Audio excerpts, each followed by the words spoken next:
আসসালামু আলাইকুম। নতুন একটি ভিডিওতে সবাইকে স্বাগত। তো আশা করি সবাই ভালো আছো। গত ক্লাসে আমরা চ্যাপ্টার 10 এর লাস্ট পয়েন্টটা দেখেছিলাম 10.7। আজকে আমরা আবার নতুন একটি চ্যাপ্টার দেখব যার নাম হচ্ছে লেটস এক্সপ্লোর দ্য সেন্টেন্সেস।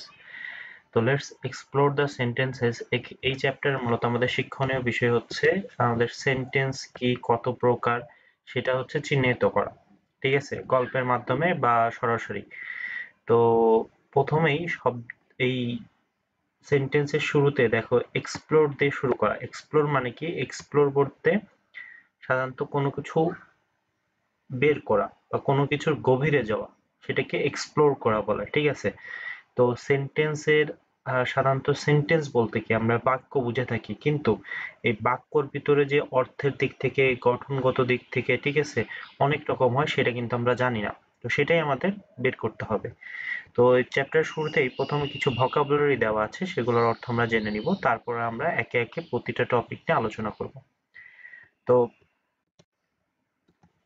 এখানে এক্সপ্লোর মানে কি? দেখো, এক্সপ্লোর মানে হচ্ছে বিশ্লেষণ করা। ঠিক আছে, বিশ্লেষণ মানে অর্থাৎ কোনো কোনো বিষয় বা বস্তুর নিয়ে গভীরে যাওয়া, বিশ্লেষণ করা যেটাকে বলে। ব্লেসিং মানে হচ্ছে আশীর্বাদ। ব্লেসিং মানে কি? আশীর্বাদ। ঠিক আছে। ক্যারেক্টারিস্টিক মানে কি? ক্যারেক্টারিস্টিক মানে হচ্ছে তোমার সাধারণত বৈশিষ্ট্য সমূহ, এখানে মুছে গেছে, বাট ক্যারেক্টারিস্টিক এর অর্থ হচ্ছে বৈশিষ্ট্য সমূহ। ডিনাই মানে হচ্ছে অস্বীকার করা, এক্সপ্রেস মানে প্রকাশ করা, নক মানে টোকা দেওয়া, এবং ওভারওয়েলমড মানে হচ্ছে অভিভূত।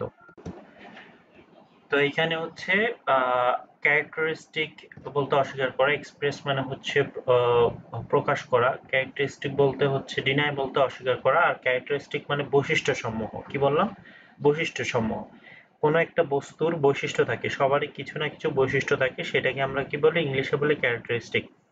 আর ডিনাই মানে হচ্ছে অস্বীকার করা। ডিনাই মানে কি? অস্বীকার করা। এক্সপ্রেস মানে কি? প্রকাশ করা। এক্সপ্রেস মানে কি? প্রকাশ করা।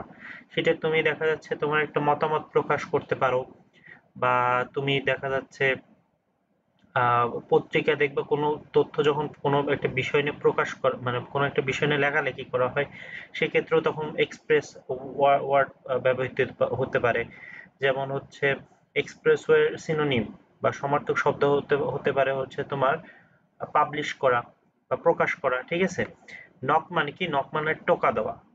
বলে না যে নক দ্য ডোর, মানে দরজায় যে টোকা দাও, যাতে অপরে যে থাকে সে জানতে পারে বা বুঝতে পারে যে তুমি আসছো।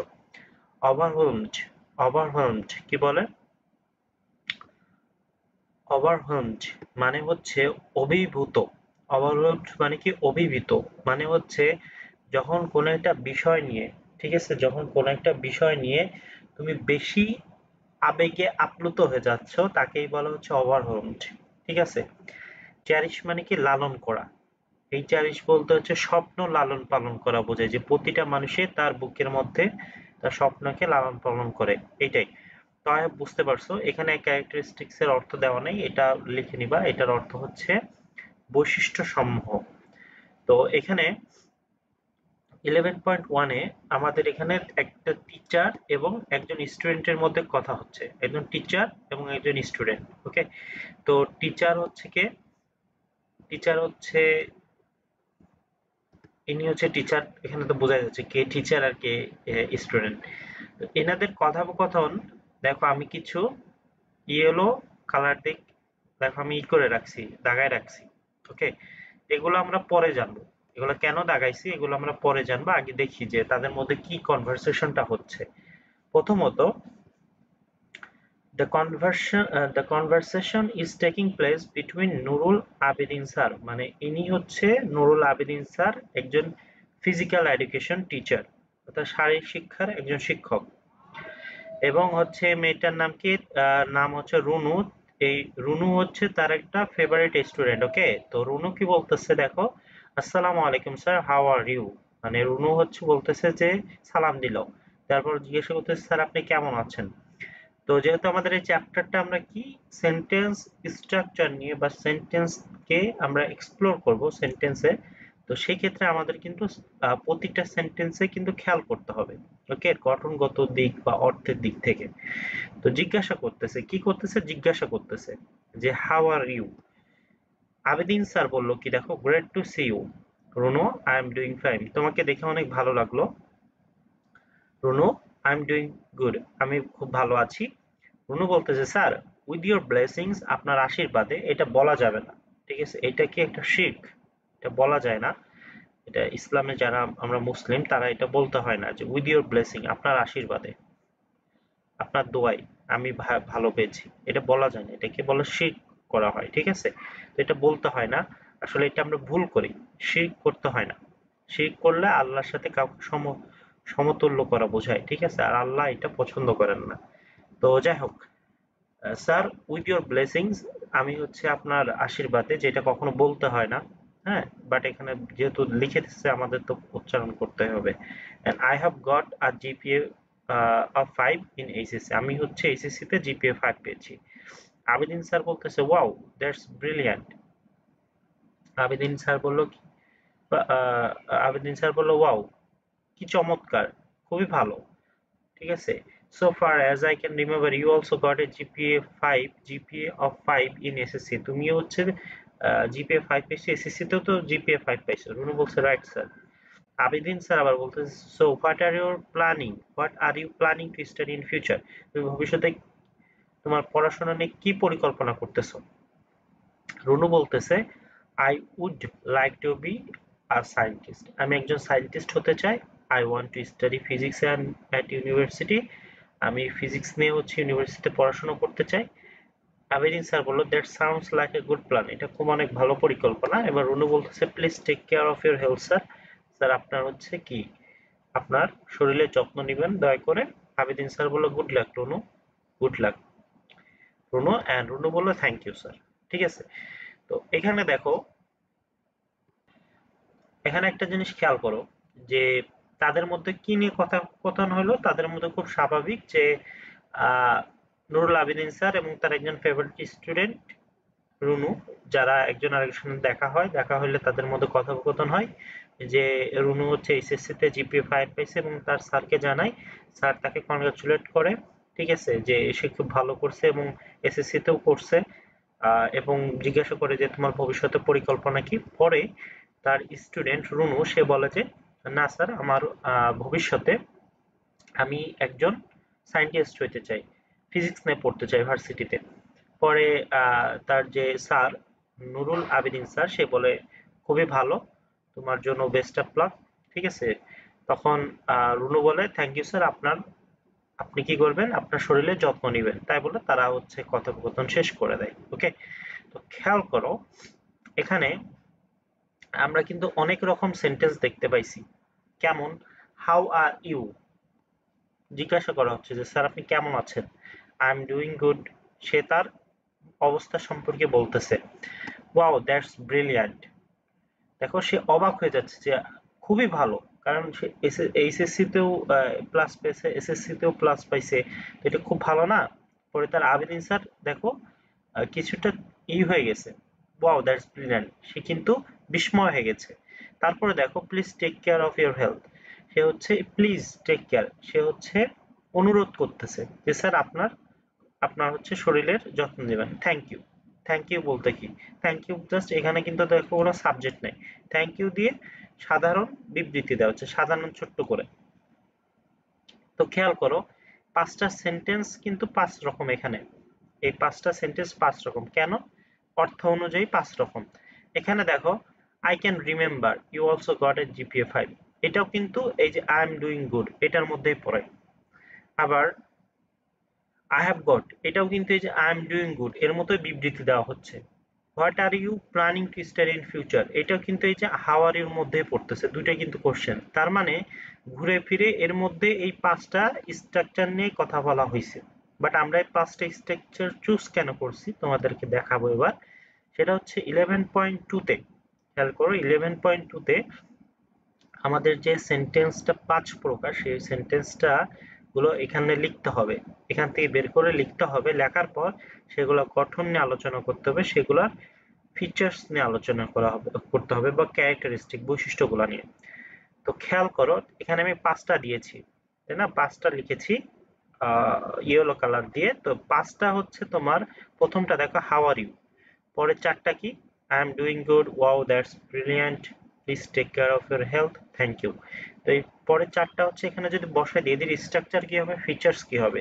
ওকে, তো এখানে আমি যদি জেনারেলি বলে দিই তাহলে হয়তো মুখস্থ হয়ে যাবে। তো আগে আমরা কি করব, আগে সেন্টেন্সের যে গঠনটা সেটা আমরা জানবো, তারপরে হচ্ছে আমরা এখানে বসাই দিব, কারণ আমরা কোনো বিষয় কি মুখস্থ করব না, মুখস্থ করলে সেটা মনেও থাকে না, আলটিমেটলি সেটা ভুলে যাইতে হয়। তো খেয়াল করো, কাইন্ডস অফ সেন্টেন্সেস। তো আজকে আমরা শিখবো কি কাইন্ডস অফ সেন্টেন্সেস, সেন্টেন্সের প্রকারভেদ। আচ্ছা, তো এখানে দেখো সেন্টেন্সটা কিসের উপর ভিত্তি করে, অর্থের উপরে এবং এর গঠনগত দিক থেকে, ফাংশন ফাংশন অথবা অর্থের দিক থেকে সেন্টেন্সকে 5 ভাগে ভাগ করা হয়। কিসের দিক থেকে, অর্থ এবং গঠনগত দিক থেকে 5 ভাগে ভাগ করা হয়। প্রথমটা কি অ্যাসার্টিভ সেন্টেন্স, পরেরটা কি বলা হচ্ছে ইন্টারোগেটিভ, ঠিক আছে, পরেরটা ইন্টারোগেটিভ, পরেরটা ইম্পারেটিভ, তারপরটা কি হচ্ছে অপটেটিভ, তারপরে কি হচ্ছে এক্সক্লামেটরি সেন্টেন্স। আচ্ছা, তো এখানে 5টা সেন্টেন্স কিসের উপর আমরা ভিত্তি করে এই 5টা সেন্টেন্স আমরা শিখবো, সেটা হচ্ছে অর্থের উপর ভিত্তি করে।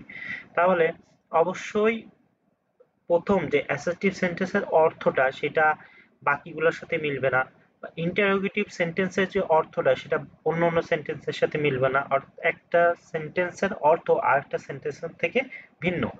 তো এদের তোমার এদের যে গঠন, এদের যে এই সেন্টেন্স গুলো যে গঠন, সেগুলো তার মানে ভিন্ন হবে। সাধারণত একটা ইংলিশ সেন্টেন্সের গঠন হয় কেমন জানো, subject plus verb plus object, ও পিজে দিলাম অবজেক্ট। হ্যাঁ, এটা হচ্ছে সাধারণ গঠন, এটা হচ্ছে একটা সেন্টেন্সের ইংলিশের সাধারণ গঠন। এবার যখন ভার্বটা আগে আনবা তখন সেটা হচ্ছে ইন্টারোগেটিভ। যখন দেখা যাচ্ছে সেন্টেন্স ঠিক আছে বাট তার আগে নতুন করে কিছু একটা অ্যাড করলা, সেটা ওয়াও হইতে পারে, এলাস হইতে পারে, দুঃখ হইতে পারে, হুররে হইতে পারে, তখন এক্সক্লেমেটরি হয়ে যায়, ঠিক আছে। যখন দেখা যাচ্ছে তোমার, তখন একরকম হচ্ছে। আবার যখন খেয়াল করো যে তোমার আহ এটা কয়টা সেন্টেন্স গেল, অ্যাসার্টিভ, ইন্টারোগেটিভ আর এক্সক্লামেটরি, 3টা গেল। বাকি থাকলো কি ইম্পারেটিভ আর অপটেটিভ। ইম্পারেটিভ আর অপটেটিভে সাধারণত থাকে না, অনেক সময় শুরু হয় কি, শুরু হয় হচ্ছে তোমার সাবজেক্ট থাকে না অনেক সময়। তো এই দুটোর ভিতর পার্থক্য কি, ইম্পারেটিভ হচ্ছে তোমার সাধারণত কমান্ড করা, রিকোয়েস্ট করা, ঠিক আছে, এই জাতীয় সেন্টেন্স গুলা। আর অপটেটিভ গুলা কি উইশ করা, ঠিক আছে, যেমন please take care of your health, wish you a long life, ঠিক আছে, বা হচ্ছে এই জাতীয় যেগুলাতে উইশ করা হয় বা যে জাতীয় তোমাকে দোয়া করা হয়, ব্লেসিংস দেওয়া হয়, কাউকে আশীর্বাদ দেওয়া হয়, সেই ক্ষেত্রে তোমার অপটেটিভ সেন্টেন্স। আর যখন হচ্ছে তোমার আদেশ উপদেশ নিষেধ করা হয় যে এই কাজটা করো না, ডোন্ট ডু দ্যাট, সাধারণত এই জাতিগুলোকে ইম্পারেটিভ বলা হয়। তো এটা হচ্ছে জেনারেল সেন্সে। এবার এদের স্ট্রাকচার কি বললাম, এটা হচ্ছে জেনারেল স্ট্রাকচার। যখন ভার্বটা আগে চলে আসে তখন কি হয়ে যায়, তখন সেটা হয় ইন্টারোগেটিভ। আর লাস্টে কি হয়, একটা ইন্টারোগেটিভ সাইন হয়। এক্সক্লেমেটরি সেন্টেন্সে কি হয়, এক্সক্লেমেটরি সেন্টেন্সে সাধারণত সেন্টেন্স ঠিক থাকলেও তার আগে ওয়াও, এলা, সুররে এই জাতীয় আসে এবং একটা এক্সক্লেমেটরি সাইন থাকে, ঠিক আছে। তো দেখি আমরা অ্যাসার্টিভ সেন্টেন্স কি। অ্যাসার্টিভ সেন্টেন্স বলতে যেটা সাধারণভাবে বলা হয়, সাধারণ কথা, যেখানে জাস্ট স্ট্রাকচার হবে সাবজেক্ট, ভার্ব এন্ড অবজেক্ট। যেমন we don't do bad things, everybody should know English, প্রত্যেকের ইংলিশ জানা উচিত, তারপরে ইংলিশ হচ্ছে ইন্টারন্যাশনাল ল্যাঙ্গুয়েজ, ঠিক আছে। এটা হচ্ছে সাধারণ, তার মানে সাধারণ বিবৃতি থাকবে এবং সেন্টেন্সের স্ট্রাকচার কি হবে, স্ট্রাকচার হবে প্রথমে সাবজেক্ট থাকবে, ভার্ব থাকবে, অবজেক্ট থাকবে, কমপ্লিমেন্ট থাকতে পারে, অ্যাডভার্ব থাকতে পারে, অ্যাডজেক্টিভ থাকতে পারে। এটা হচ্ছে সাধারণ, ঠিক আছে। এটার মাধ্যমে কি করা হয়, জেনারেল মানে সাধারণ বিবৃতি। ধরো কোনো একটা বিষয় তুমি কাউকে জানাইতে যাচ্ছ, এটা। ইন্টারোগেটিভ কি, ইন্টারোগেটিভ হচ্ছে সাধারণত সহজ বোঝার উপায় হচ্ছে এই কোশ্চেনে মানে কোশ্চেন এই ইন্টারোগেটিভ সাইন দেখলে বোঝা যায়, হ্যাঁ, বা কোশ্চেনের সাইন দেখলে বোঝা যায় যে এটা দ্বারা কোশ্চেন করা হচ্ছে, হ্যাঁ, বা সেন্টেন্স স্ট্রাকচার দেখেও বোঝা যায়। যেমন ফার্স্টে কি হয়, ভার্ব দিয়ে শুরু হয়, ভার্ব দিয়ে শুরু হয়, তারপরে কি হয়, সাবজেক্ট থাকে, তারপর হচ্ছে এক্সটেনশন থাকে বা অতিরিক্ত থাকে। যেমন ডিড শি ওয়ার্ক অ্যাবাউট, এখানে ডিড হচ্ছে কি, ডিড হচ্ছে অক্সিলারি ভার্ব, ওয়ার্কটা কি, ওয়ার্কটা হচ্ছে মেইন ভার্ব, আর অ্যাবোর্ডটা কি, অ্যাবোর্ড হচ্ছে তোমার বিদেশে, বাইরে, এটা নাউন, ঠিক আছে। তো এই হচ্ছে ইন্টারোগেটিভ সেন্টেন্স গেল। আর এটার বিগিনিংটা কি হয়, বিগিনিংটা শুরু হয় হচ্ছে who, which, what, where, why, how, home, how much, how many, এগুলা দিয়ে সাধারণত শুরু হয়। এবং how is your business, who fix the computer, what do you support. তাহলে এটার স্ট্রাকচার কেমন, এটার স্ট্রাকচার হচ্ছে খুবই সিম্পল, যে এটা হচ্ছে অ্যাম, ইজ, আর, ওয়াজ, ওয়ার, এগুলা দিয়ে শুরু হইতে পারে, অথবা হু, হুইচ, হোয়াট, হোয়েন, এগুলা দিয়ে শুরু হইতে পারে। আর এগুলো স্ট্রাকচার হচ্ছে ফার্স্টে কি হয়, ভার্ব হয়, পরে হচ্ছে সাবজেক্ট হয়, পরে হচ্ছে অবজেক্ট হয়, ভার্ব হয়, সাবজেক্ট হয়, অবজেক্ট হয়। আচ্ছা, ইম্পারেটিভের স্ট্রাকচার কি, সাবজেক্ট হচ্ছে ইনভিজিবল থাকে, সাবজেক্ট থাকে কিন্তু শুধু সামনাসামনি থাকে না, বাট ইনভিজিবল থাকে, শুরু হয় হচ্ছে ভার্ব দিয়ে, তারপর অবজেক্ট। অর্থাৎ take care of you, give me the pen, do it now, be honest, come here. এখানে সাধারণত টেক কেয়ার অফ ইউ, সাধারণত টেক কেয়ার অফ ইউ, এটা দ্বারা কি বোঝানো হচ্ছে, রিকোয়েস্ট বোঝানো হচ্ছে না, কমান্ড বোঝানো হচ্ছে না, অর্ডার না, অ্যাডভাইস, ইয়েস, উপদেশ দেওয়া হচ্ছে যে টেক কেয়ার করো, এটা টেক কেয়ার করো। গিভ মি দ্য পেন, এটা রিকোয়েস্ট হইতে পারে, কমান্ড হইতে পারে। ডু ইট নাও, এখনই করো, অর্ডার দেওয়া হচ্ছে। বি অনেস্ট, সাজেশন দেওয়া হচ্ছে। কাম হেয়ার, অর্ডারও হইতে পারে, কমান্ডও হইতে পারে, ঠিক আছে। ইম্পারেটিভ সেন্টেন্স, যেমন নেভার টেল এ লাই, কখনো মিথ্যা কথা বলো না, উপদেশ দেওয়া। লেট হিম গো দেয়ার, যাইতে দাও, but you must do your duty, it is an assertive sentence, not an imperative. Assertive sentence হওয়ার কারণ কি, অ্যাসার্টিভ সেন্টেন্স হওয়ার কারণ হচ্ছে এখানে you must do your duty, এটা সাধারণ বিবৃতি দেওয়া হচ্ছে, সাধারণ বিবৃতি বাদ দাও, তুমি যদি সেন্টেন্স স্ট্রাকচার ফলো করো তাহলে দেখো সাবজেক্ট আছে কি, তারপরে কি ভার্ব আছে, অবজেক্ট আছে, কিন্তু তুমি কখনোই ইম্পারেটিভ সেন্টেন্সে সাবজেক্ট আগে দেখতে পারবে না। সাবজেক্ট এখানে থাকলে সেটা ইম্পারেটিভ সেন্টেন্স হবে না। অপটেটিভের ক্ষেত্রে কি দেখো, উইশ, ডিজায়ার, প্রেয়ার এটসেট্রা আর expect by the optative sentence, অর্থাৎ মে ইউ লিভ লং শুরু হয় কে দিয়ে, সাধারণত মে দিয়ে শুরু হয়, বা উইশ দিয়ে শুরু হয়, লং দিয়ে শুরু হয়, তারপরে একটা অ্যাসার্টিভ সেন্টেন্স। তার মানে অ্যাসার্টিভ সেন্টেন্সের যে স্ট্রাকচার আছে, সাবজেক্ট, ভার্ব, অবজেক্ট, সেটার আগে মে বসায় দিলে, উইশ বসায় দিলে, লং বসায় দিলে হয়ে যায়, ঠিক আছে। আর এক্সক্লামেটরি সেন্টেন্স যেটা বললাম, যে হুররে বসাইতে পারো, এলাচ বসাইতে পারো, ব্রেভো, ব্রাভো, তারপরে হচ্ছে যদি সেন্টেন্স দেখে বুঝতে না পারো যে এটা কি হবে, তাহলে যে এই চিহ্নটা দেখে বুঝতে পারবা, এক্সক্লামেটরি সাইন, ঠিক আছে। তো আই হোপ বুঝতে পারছো। What a very fantastic, for an idea, put that down now, তো এটা দেখে বোঝা যায়। এবার খেয়াল করো, হাউ আর ইউ, এটা গঠন দেখে কি মনে হচ্ছে, হাউ কিসে সাধারণত কোন সেন্টেন্স দিয়ে শুরু হয়, হাউ হচ্ছে ইন্টারোগেটিভের ক্ষেত্রে, আই এম ডুইং গুড, এটা কি বিবৃতি, তার মানে এটা অ্যাসার্টিভ সেন্টেন্স। ওয়াও, এটা কি, ওয়াও হচ্ছে এখানে এই চিহ্ন আছে, চিহ্ন দেখে আমরা বুঝতে পারলাম এটা exclamatory. Please take care of your health, এটা দেখে কি বোঝা যাচ্ছে, প্লিজ দেখে বোঝা যাচ্ছে যে অনুরোধ করতেছে, আর অনুরোধ কি হবে, অনুরোধ হচ্ছে তোমার, তো এটা হচ্ছে অর্থগত দিক থেকে বা স্ট্রাকচারগত দিক থেকে আমরা কি পেলাম, ইম্পারেটিভ। থ্যাংক ইউ মানে কি,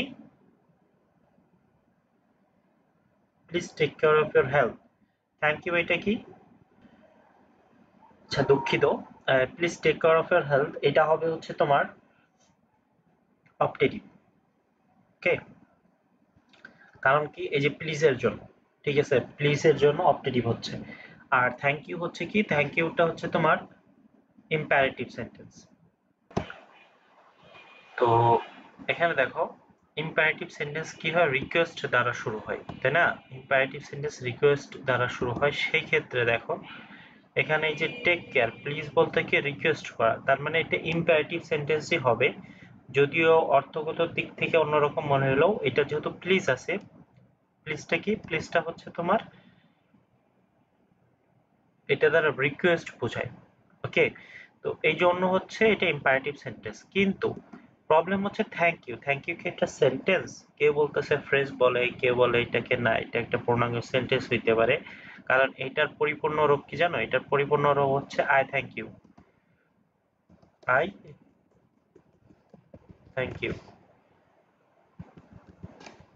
এখানে আইটা থাকে না, শুধু থ্যাংক ইউ থাকে, যে আমি তোমাকে ধন্যবাদ জানাই। কিন্তু এখানে আইটা থাকে না, শুধু থ্যাংক ইউ থাকে। তো গঠনগত দিক থেকে যদি বলি তাহলে এটা কি, গঠনগত দিক থেকে বললে ভার্ব প্লাস অবজেক্টিভ, এটা হচ্ছে ইম্পারেটিভ সেন্টেন্স। গঠনগত দিক থেকে বললে কি, এটা হচ্ছে ইম্পারেটিভ সেন্টেন্স হয়। ঠিক আছে, যদি গঠনগত দিক থেকে বলি। আর যদি এমনি ধরো বলি, ঠিক আছে, যে এটা কোন সেন্টেন্স হতে পারে, যদি আই থ্যাংক ইউ দিই তাহলে সেটা আবার অ্যাসার্টিভ হয়ে যায়। তো এটা আসলে কেউ বলতেছে ফ্রেজ বলে, কেউ বলতেছে এটা তোমার দেখা যাচ্ছে বাক্যাংশ বলতেছে, অর্থাৎ বাক্যের কিছু অংশ, কেউ বলতেছে পুরো পুরো একটি সেন্টেন্স। তো এটা আসলে কনফিউশন একটা বিষয়, বাট এটা জাস্ট তোমরা জেনে রাখবা যে এটা থ্যাংক ইউটা এটা ইম্পারেটিভ সেন্টেন্সের মধ্যে কিছুটা পড়ে, কারণ গঠনগত দিক থেকে যেহেতু আমাদের সেন্টেন্সের প্রকার করা হয়েছে, ভাগ করা হয়েছে, তাহলে এটা ভার্ব প্লাস অবজেক্টিভ আছে। তার মানে এখানে হচ্ছে ইম্পারেটিভ সেন্টেন্সের মধ্যেও এটা পড়ে। ঠিক আছে, এবং এটার অর্থ হচ্ছে কি ধন্যবাদ দেওয়া, কাউকে ধন্যবাদ দিচ্ছ, ধন্যবাদ দিচ্ছ। ঠিক আছে, তো আই হোপ বুঝতে পারছো। আর এটার স্ট্রাকচার এখানে যে হচ্ছে স্ট্রাকচার, সেটা সেটা দিয়ে দিবা হচ্ছে ভার্ব প্লাস অবজেক্ট দিয়ে দিলে হয়ে যাবে। আর স্টার্ট উইথ ভার্ব, এটা এটা তো বুঝতে পারছো, এখানে নতুন করে কিছু বলার নেই, যে start with verb then objectives ends with full stop. মানে এখানে যে কথাগুলো বলতে হবে এখানে সেগুলো লিখতে হবে। ঠিক আছে, যেমন এখানে question or word verb objective, তাহলে start with question or word then verb comes before the subject you, এই যে ভার্ব দিলাম, তারপরে end with a question mark, এই যে কোশ্চেন মার্ক, মানে এই কথাটাই এখানে হচ্ছে জাস্ট এক্সপ্লেন করে ব্যাখ্যা করে দিচ্ছে। তো এটা তো পারবা তোমরা। তো এখানে ওই 5-4টা সেন্টেন্স বসায় যে আমি স্ট্রাকচারটা দেখালাম সেটা এখানে লিখে দিবা, তারপর এখানে হচ্ছে কি করবা, এইভাবে ব্যাখ্যা করে দিবা। তো আই হোপ বুঝতে পারছো। নেক্সট ক্লাস আমরা 11.3 নিয়ে আলোচনা করবো। আনটিল দেন সবাই ভালো থেকো। আসসালামু আলাইকুম রহমতুল্লাহ।